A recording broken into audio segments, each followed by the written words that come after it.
Okay, hi. Okay, now we're looking at reading strategies, court rulings. Okay, in your department, the court rulings is what we're going to be looking at precisely in this course. So I thought what we could do is we're going to look at it in English, and you have an advantage. You've done this. You've been looking at article. You're very good. I've been told by your teachers in juridique that you guys are amazing at articling. Yes, finding articles concerning court rulings, either in civil law or criminal law. Okay, so that's what we're going to be looking at. So you have an advantage that you know how to do it. Okay, now the question is, do you know all the language in English that refers to the same strategies, the same skills you know how to do in French? So for some, I think for the most of you, it's going to be easier because you're accustomed to what you have to do, but I'm just explaining it in English what you have to do. Okay, so let's first look at the first page here. Reading strategies, court rulings. We're going to look at quickly, learn how to extrapolate the main components of a court ruling. Okay, all the different sections.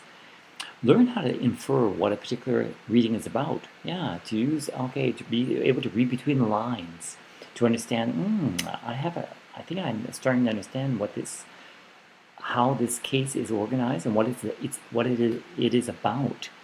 Learn how to use contextual clues, which are synonyms, okay, or strategies to help with meaning.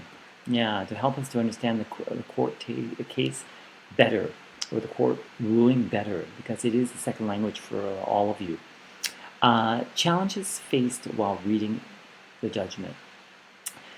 A lot of students say they're in law. They're saying non-familiarity with the legal terms, and that's why it's going to be important in this class. You're going to be learning terminology, vocabulary in the legal system. Okay, and also another challenge a lot of students are making is a distinction between what is essential and what is not essential. In terms of, do I include this in my summary of my court ruling? Okay. When we look at strategies to basically be able to do a summary of a court ruling, well, you have to understand the reading.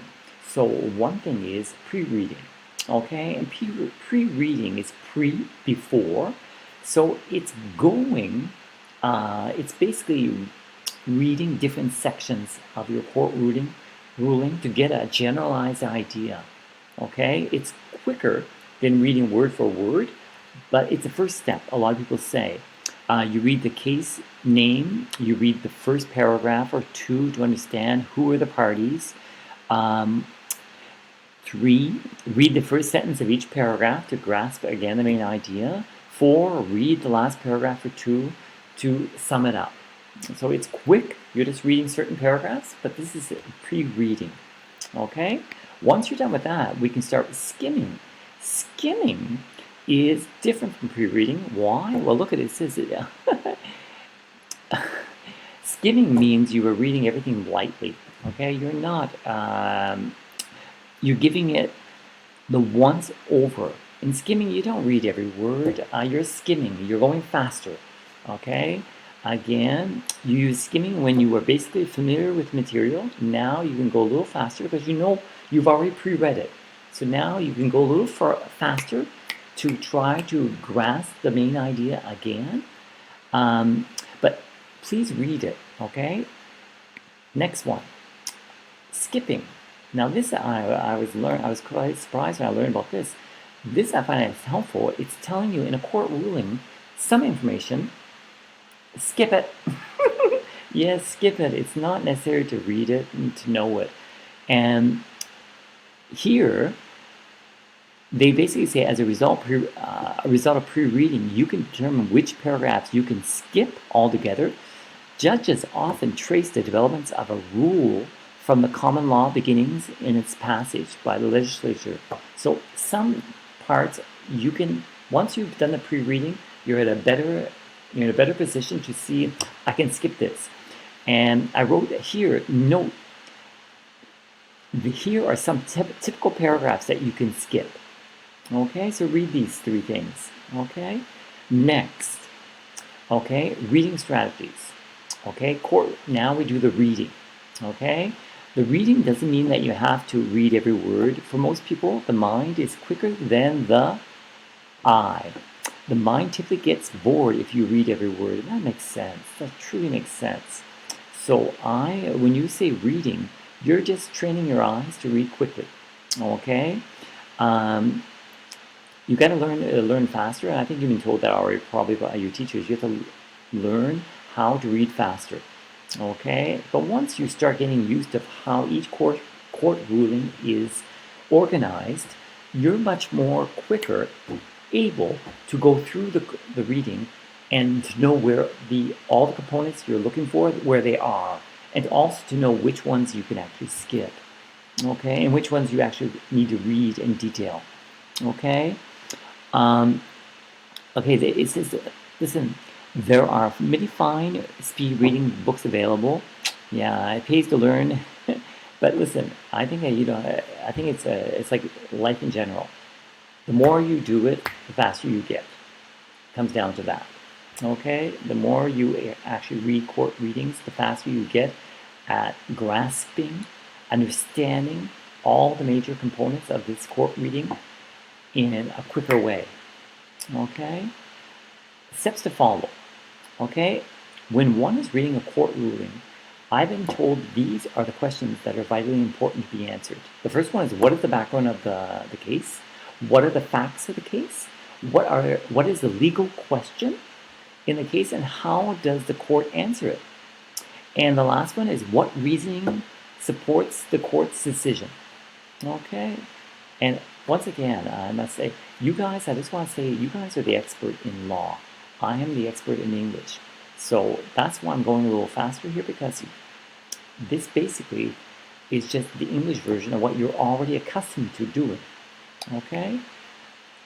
Now here, reading strategies, 10 tips for reading and summarizing cases. These are court rulings. Check out below. So if you do this, I'm going to do it with you. Okay? Oh, actually I'm not, because but what your job is to click on it. I read it, and it's this woman here. It's connected to this woman here. She's giving you 10 tips, and what's nice about it, it's refreshing the language. Okay, so it's telling you how to summarize the case study or the court ruling, but in a refreshing way, using a language that's more relaxed, but it's concise enough that you're able to follow it clearly. Okay, let's go. How to write a summary. Paraphrasing. Paraphrasing may be a new word for you. Paraphrasing basically means being able to explain something in your own words. That's what paraphrasing means. Once you have been able to wrap your head around the court ruling, and that's basically an expression we use in English to mean you understand the court ruling, you're able now to summarize it. Okay? Just some tricks, and you probably already know this, but just we gotta enforce this. For when I want you to summarize a court hearing, you basically means that you're explaining in your own words as much as possible, and what you're not able to explain in your own words, you need to quote it using quotation marks. Okay?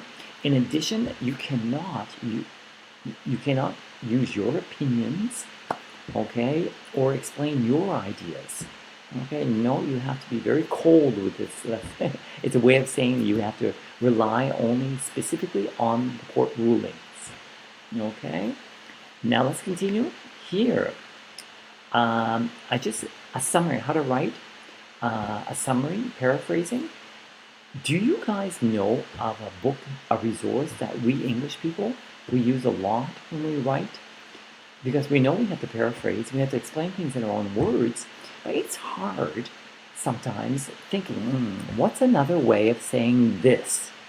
So we English people, we have always made sure we had this resource. It's a thesaurus. Thesaurus. It's a little booklet that allows that has synonyms of all the language, the English language. You could get one, and I would suggest you use one because in exams with me, you can use your dictionary and you can use your thesaurus. Okay, it provides synonyms.